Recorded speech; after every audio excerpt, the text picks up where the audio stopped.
Assalamualaikum class 6 with new chapter and new lesson. I'm your history teacher and today we'll start chapter 3, that is about ancient Egypt. But before we start next chapter, let's talk about the previous ones. First chapter was about Indus Valley civilization. We learned कि Indus valley civilisation किस area में है, वहाँ के लोग कैसे थे, उनका लाइफ स्टाइल, उनके रिलीजियस बिलीफ, उनका कल्चर, उनके घरों की कंस्ट्रक्शन. फिर हमने the land between two reverse, Euphrates and tigris. ये दो रिवर्स हैं जिनके दरमियान की जो जगह है that is very fertile because of the availability of the water. Agriculture was very easy and permanent और रिलायबल सोर्स ऑफ इनकम था. तो इसलिए मेसोपोटामिया में एग्रीकल्चर बहुत फ्लरिश की और एग्रीकल्चर फ्लरिश करने की वजह से उनके पास इतनी एग्रीकल्चर गुड्स होती थी कि वो दूसरे एरियाज़ में ट्रेड के लिए जाते थे. इसलिए हमने पढ़ा कि मेसोपोटामिया के लोगों के trade links all over the world थे. उसके बाद अब जो हम नेक्स्ट चैप्टर आज शुरू करेंगे that is about the ancient Egypt. लेकिन एंशिएंट इजिप्ट से पहले मैं आपको I want to give you some information about the present day Egypt. Egypt is a country of Africa. We look at the map, here is Egypt. यहाँ पे जो language बोली जाती है वो अरब है, इसलिए it is considered as the part of the Arab world as well. और Egypt is a country of rich culture and heritage. Egypt को land of Nile, river Nile भी कहा जाता है. Nile is the longest river of the world जो कि Egypt से भी गुजरता है. इसलिए Egypt is a fertile country और इसके जो एग्रीकल्चर प्रोडक्ट में से rice and cotton, specially cotton is very famous because of its quality. So availability of the water was also the reason कि इजिप्ट जो है ये सदियों से आबाद है. इसलिए यहाँ पे इसकी जो हिस्ट्री है बहुत रिच है. स्पेशली जो इसके फेराज या फिरऔन जो है किंग्स गुजरे हैं उनकी जो हिस्ट्री है that's very interesting. And then the mummies जो है एक यूनिक आर्ट इजिप्ट में था to preserve the deads with the spices. इसकी वजह से भी इजिप्ट जो है दूसरे सिविलाइजेशन से डिफरेंट है. So let's start this chapter. सबसे पहले कि ये इजिप्ट जो एंशिएंट इजिप्ट है it was discovered mainly in 1922 by an archaeologist, British archaeologist, जो कि अपने एक साथी के साथ इजिप्ट डिजर्ट में एक ऐसी जगह गए जहाँ पे एक टॉम ऑफ डेड था, जहाँ पर एक हिडन चैम्बर था जो कि किसी बादशाह का टॉम था. और उसको देखने के लिए ही had to make a hole. वो कहते हैं कि जब मैं उस होल में से देख रहा था तो मुझे बड़ी अजीब अजीब और मुख्तलिफ चीज़ें नज़र आईं. And that view is shown in the book as well. Book में भी दिखाया गया है कि जब आर्कियोलॉजिस्ट ने एक सुराख से उस चैम्बर में देखा तो उसको ये सीन नज़र आया. इस सीन को देख के हम अंदाज़ा लगा सकते हैं कि कैसे चीज़ें जो हैं वो डिस्टर्ब हुई हुई हैं. इट शोज़, ये देखें एक व्हील कार्ट जो है ये उल्टा पड़ा है. इट शोज़ कि कोई यहाँ पे आया है और उसने यहाँ पे रॉबरी या उसको चीज़ों को निकालने की कोशिश की और उसमें ये चीज़ें डिस्टर्ब हो गई. And when that archaeologist, his name was Carter, Howard Carter, उन्होंने इन चीज़ों को निकाला, स्टडी किया तो ही वॉज एस्टोनिश्ड टू सी कि जी एक एंशिएंट किंग जिनका नाम टुटेनखमेन बाद में पता चला ये उनका टॉम था और उसमें बड़ी चालाकी से चीज़ें जो है बादशाह की छुपाई गई थी। उसके बावजूद रोबर्ट्स ने हिस्ट्री में उसको कई दफ़ा रोब करने की कोशिश की। दैट आर्कियोलॉजिस्ट टेल्स अस कि उन्हें वहाँ जो चीज़ें मिली उनमें ज्वेलरी,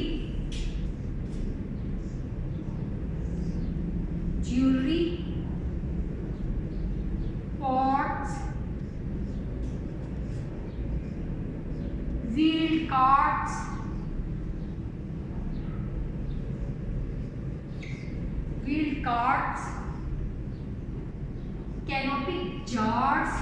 कैनोपिक जार्स वो होते हैं जिसमें के इजिप्शियन अपने डेड्स के इंटरनल ऑर्गन्स को फिर मसाला लगा के रख देते थे। Food jars, garments, ostrich feather fans वगैरह उन्हें मिले। लेकिन सबसे ज़्यादा जो इम्पोर्टेंट चीज़ उन्हें मिली that was the dead body of a king, जिसको के रैप किया गया था लिनन स्ट्रिप्स में और उसको गोल्ड मास्क उसके फेस पे पहनाया गया था। Later they came to know कि ही वॉज द किंग, जिसका कि वो टॉम था। ये तो है हमारे प्रेजेंट डे के क्या डिस्कवर किया गया। बेसिकली 30 BCE में रोमन्स ने इजिप्ट को कॉन्कर किया और जो उससे पहले के जो किंग्स थे उनको हटाकर जब हुकूमत की तो उनकी चीज़ों की, उनके टॉम्स की परवाह नहीं की और वक्त के साथ साथ वो चीज़ें छुपती चली गईं, हाइड होती चली गईं, उन पे डस्ट आ गई। डेजर्ट्स की, सहरा की तनाइयों में वो चीज़ें गुम गईं, छुप गईं। किंग 1799 CE में एक स्टोन डिस्कवर हुआ और उसको कहते हैं रोस्टा स्टोन। ये जो रोस्टा स्टोन है इस पे shown in the book was a big stone. इस पे ऊपर और लैंग्वेज कार्व की हुई है, यहाँ कुछ और, यहाँ पे कुछ और। एंड इट्स सेड कि जो ऊपर है उनकी रिलीजियस लैंग्वेज थी, यहाँ every day Egyptian language and यहाँ पे ग्रीक लैंग्वेज। तो इससे जो साइंटिस्ट हैं, जो आर्कियोलॉजिस्ट हैं, they knew the Greek language, that's why they translated this Rosetta stone. This is the reason कि हम इजिप्ट के बारे में बहुत पहले से जानते हैं, इवन के इंडस वैली सिविलाइजेशन के एक्सप्लोर होने से भी पहले। अब जो एंशिएंट लोगों का लाइफस्टाइल था उसके बारे में भी कुछ आर्टिस्ट ने इम्प्रेशंस बनाए हैं। Look at this, they used to wear heavy jewellery, fish, they used to take fish, क्योंकि रिवर के लॉन्गेस्ट रिवर के अलोंग रहने की वजह से दे हैड दिस फैसिलिटी कि वो फिशिंग करते थे। और उनके पास जो बर्ड्स होते थे, उनके जो ड्रेसेस होते थे, लुक एट दिस। जो इजिप्शियन लाइफस्टाइल था, it was mainly shaped by their religious beliefs. It is said that Egyptian lifestyle was greatly influenced by the religious beliefs. They used to believe कि जो sun है is a god called Ra. Sun is god called Ra. It rises daily and then it goes life. And then it is reborn again every day. कि जो सूरज देवता है वो रोज़ाना आता है, फिर चला जाता है और फिर दोबारा मशरिक से पैदा होता है। उनका ये बिलीव था कि सिमिलरली ये जो डेड होते हैं ये इसी तरह मरने के बाद किसी नई ज़िंदगी में चले जाते हैं और अब उस नई ज़िंदगी में उन्हें बहुत सी चीज़ों की ज़रूरत होती है। इसलिए जब वो अपने डेड को दफन करते थे तो उसके साथ बहुत सी चीज़ें भी दफन करते थे जो उनके ख्याल में उनको ज़रूरत पड़ सकती है। मसलन क्लॉथ, पॉट्स, कि उनको लाइफ है आफ्टर लाइफ में उन्हें क्लॉथ्स,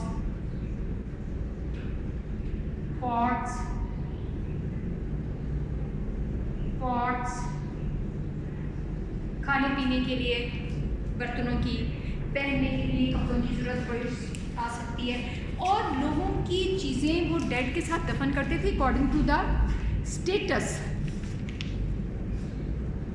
इस तरह ये भी ख्याल किया जाता था कि वो जहाँ चले जाएंगे वहाँ पर वो हमेशा रहेंगे और वहाँ पे ना कोई पेन होगी, ना सफरिंग, ना कोई डेंजर, क्योंकि वो अपने जब लोगों को दफन करते थे तो उनमें से जो कुछ लोगों को वो प्रिजर्व कर देते थे दफन करने के बजाय और उनको मसाला जात लगाते थे, because Egypt is a desert और वहाँ पे बहुत शदीद गर्मी होती है, इसलिए डेड बॉडीज़ जो हैं वो क्विकली रोट करती हैं। इससे बचने के लिए वो अपने डेड को प्रिजर्व करते थे और एक वॉल्केनिक ग्लास से उन्होंने एक आला बनाया हुआ था जिससे वो अपनी डेड के जिस्म को कट करके ओपन करते थे और most of the internal organs other than heart के अलावा वो तमाम ऑर्गन जो है कैनोपिक जार में रख देते थे, because they used to believe कि जो हार्ट है ये तमाम ख्यालात का, अच्छाइयों का ये सेंटर है, इसलिए हार्ट रख देना चाहिए।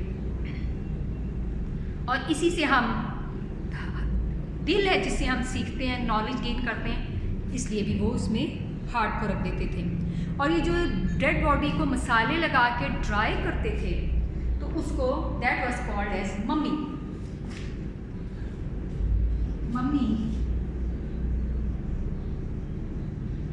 ये वो मम्मी नहीं जो हमारे सबके घर में होती है, ये वो मम्मी है जो सिर्फ इजिप्ट में होती है।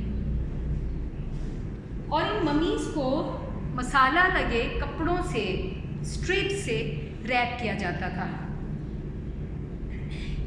एक मम्मी आर्कियोलॉजिस्ट ने फाइंड आउट की है जिसको रैप किया गया कपड़े से और वो 375 स्क्वायर मीटर क्लॉथ फैब्रिक था और इस पूरे प्रोसेस को अराउंड 70 डेज लगते थे। Means it was not a 1 or 2 day और प्रोसेस मोस्टली 70 डेज लग जाते थे इस प्रोसेस में। और इनके जो बादशाह होते थे उनको फेरोन या फेरा कहते थे और जो रिच इजिप्शियंस और ज़्यादातर किंग्स होते थे उनके टॉम में बुक भी रखी जाती थी और उसको रोल करके रोल की शेप में रखते थे। आर्कियोलॉजिस्ट हैव फाउंड कि जो रिच लोगों की मम्मीज़ होती थी वो जिन टॉम्स में रखी जाती थी उन टॉम्स में वर्कर्स अपॉइंट किए जाते थे जो कि वहाँ पे दे यूज्ड टू लिव और उनको बाकायदा पे किया जाता था। Workers they used to live with the mummies of the rich in the tomb और उनको पे किया जाता था वाटर, की शेप में या फूड की शेप में। और ये जो फूड होती थी this included fruit, vegetables, spices, onion, garlic, grapes and dates. और ये डेड के लिए भी होती थी कि उसको भी हेयर आफ्टर ज़रूरत पड़ सकती है। सो जब लोगों ने मीन्स मॉडर्न डे आर्कियोलॉजिस्ट ने फाइंड आउट किया कि 1922 फर्स्ट टाइम कि इस तरह ममीज़ हैं और इजिप्शियन जो किंग्स हैं या people they use to make the mummies, और उनमें से जो रिच होते थे उनके साथ बहुत ज़्यादा वैल्यूएबल्स, गोल्ड, इस तरह की चीज़ें रखी जाती थी। तो they came to know about the ancient Egypt. लेकिन अभी तक ये मालूम नहीं होता कि जो अर्ली इजिप्शियन किंग्स होते थे उनको कहाँ पे दफन किया जाता था या उनके टॉम्ब्स कहाँ पे बनाए जाते थे। बिकॉज ये जो टॉम्ब डिस्कवर किया गया है ये भी हिडन था और इसको एक्सकेवेशन के दौरान एक्सीडेंटली ये डिस्कवर हुआ। So we will recap what we learned. British archaeologist Carter was the first one who in 1922 accidentally reached the tomb of the dead, और उसमें एक हिडन चैम्बर तक पहुंचा। उसने वहाँ पर वैल्यूएबल छुपी हुई देखी और वो इतनी ज़्यादा वैल्यूएबल्स थी कि उसको निकालने में उसको कई दिन लग गए। और वहाँ से ज्वेलरी, पॉट्स, व्हील्ड कार्ट्स और इस तरह की बहुत कीमती चीज़ें मिली। उसके बाद वहाँ से उन्हें एक डेड किंग जो कि जिसके फेस को गोल्ड मास्क लगाया गया था and the body was preserved with the spices like this, death mask of the king, जिसके टॉम से हमें वो चीज़ें मिली हैं इस तरह। So he found so many valuable things. I told you the list. इसमें ज्वेलरी भी शामिल थी। He told कि इतनी वैल्यूएबल चीज़ें थी कि उसको सब चीज़ों को इकट्ठे करने में काफ़ी दिन लगे। उसमें wheeled carts, pots, jewellery and food items भी शामिल थे। बिकॉज दे बिलीव कि जो हमारे डेड्स हैं इनको लाइफ हेयर आफ्टर या आफ्टर लाइफ में भी फूड की ज़रूरत होती है। And there were the interesting thing was canopic jars, जिसमें कि डेड ह्यूमन बीइंग की internal organs other than heart को निकाल के प्रिजर्व किया जाता था। एंड द क्वेश्चन इज कि हार्ट क्यों छोड़ देते थे? They use to think and they had this religious believe कि जो हार्ट है ना it's a source of learning, और जो हम ज़िंदगी में अच्छे काम करते हैं ये सारी चीज़ें दिल से की जाती हैं, इसलिए they use to leave the heart in the human body. So और जो डेड किंग था it was this was the tomb of this dead king जो कि 19 years एज में पास्ट अवे। उसके बाद रोमन्स ने इस इजिप्ट को ऑक्यूपाई किया 13 BCE में, और जो एंशियंट जितना जो हेरिटेज था उस सब को इग्नोर किया, जिसकी वजह से ये दुनिया से सारी चीज़ें छुपी रहीं until 1799 CE, जबकि एक Rosetta stone which I have already shown you, एक स्टोन जो कि डिस्कवर हुआ और उसमें 3 डिफरेंट राइटिंग्स थी। इसमें lowest one was the Greek, this was the common day Egyptian language और द एवरीडे इजिप्शियन लैंग्वेज, और ये रिलीजियस लैंग्वेज थी। एंड इट इज़ सेड कि ये तीनों एक दूसरे की ट्रांसलेशन थी, जिसकी वजह से आर्कियोलॉजिस्ट को हेल्प मिली कि वो ट्रांसलेट कर सकें and they came to know about the ancient Egypt. And the interesting thing is कि हमने पहले इंडस वैली सिविलाइजेशन और मेसोपोटामियन सिविलाइजेशन के बारे में पढ़ा है, वो बाद में डिस्कवर हुई, और सबसे पहले दुनिया को जो एंशियंट वर्ल्ड के बारे में पता चलना शुरू हुआ that was the ancient Egypt, और उसकी वजह ये स्टोन जो मैंने आपको दिखाया है। उसके बाद then we talked about religious beliefs and then we learn कि जो इजिप्शियंस थे उनके रिलीजियस बिलीव्स का उनकी लाइफस्टाइल पे बहुत ज़्यादा इम्पैक्ट था, और उनका जो सबसे इम्पोर्टेंट रिलीजियस बिलीव था वो ये था कि वो सन को, सूरज को they use to consider as the god, और इसका नाम उन्होंने रखा था Ra, they use to call it Ra. और दे यूज टू बिलीव कि जो सूरज देवता है ये रोज़ाना तुलू होता है और फिर लाइफ आफ्टर में चला जाता है, और फिर दोबारा सनराइज जो होता है that is the rebirth of the sun. इसीलिए उनके यहाँ लाइफ आफ्टर डेथ का भी कॉन्सेप्ट था, और वो जो अपने डेड को या दफन करते थे या प्रिजर्व करते थे तो उसके साथ जो वैल्यूएबल्स रखते थे वो इसी सोच की वजह से रखते थे कि हमारे डेड को जो है वो बाद में लाइफ आफ्टर में इन चीज़ों की ज़रूरत पड़ सकती है।